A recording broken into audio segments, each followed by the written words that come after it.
இந்திரா, என்னம்மா இதெல்லாம்? நீ பாட்டுக்கு யார்கிட்டயும் சொல்லாம கிளம்பி வந்துட்ட. நாங்கெல்லாம் உன்னை காணோன்னு எப்படி தவிச்சு போயிட்டோம் தெரியுமா?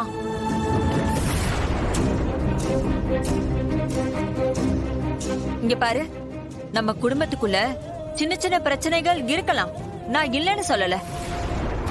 அதுக்குன்னு இப்படி ஒரு முடிவு எடுக்கலாமாமா?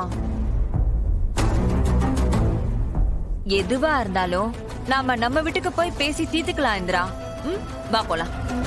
இல்ல இல்ல சித்தி, நான் நல்லா யோசிச்சுதான் இந்த மாதிரி ஒரு முடிவு எடுத்திருக்கேன். என்னால அங்க வர முடியாது.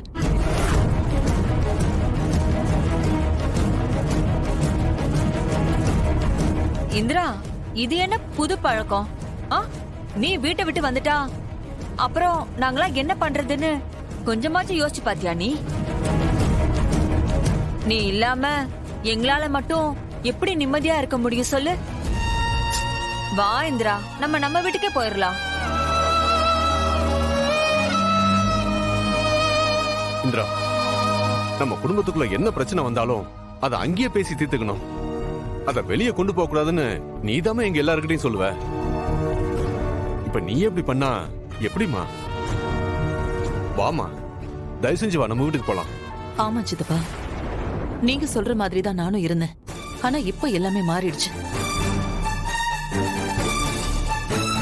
முன்னாடிலாம் நான் என்ன சொன்னாலும் நீங்க எல்லாரும் கேப்பீங்க. நான் சொல்றது சரியாதான் இருக்கும்னு எல்லாரும் நம்புனீங்க. எல்லாமே கரெக்டா தான் நடந்துச்சு. எனக்கு தெரிஞ்சு இப்ப கூட நான் கரெக்டா தான் இருக்கேன். ஆனா உங்க எல்லாருக்கும் தான் என் மேல இருந்த நம்பிக்கை இப்ப போயிடுச்சு. இப்பெல்லாம் என் பேச்சு உங்களுக்கு சரியா படுறது இல்ல. அதுக்குன்னு நீங்கெல்லாம் என் பேச்சு கேட்டு நடக்கணும்னு எந்த அவசியமும் இல்ல. எல்லாருக்கும் அவங்கவுங்க இஷ்டத்துக்கு நடந்துக்கிறதுக்கு சுதந்திரம் இருக்கு. நான் அதுக்கு தடையா இருக்க விரும்பல.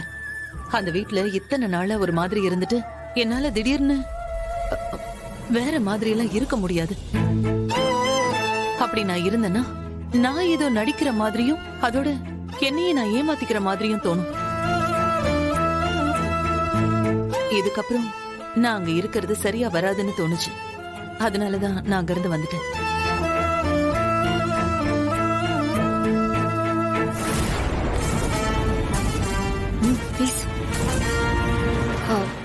அண்ணி,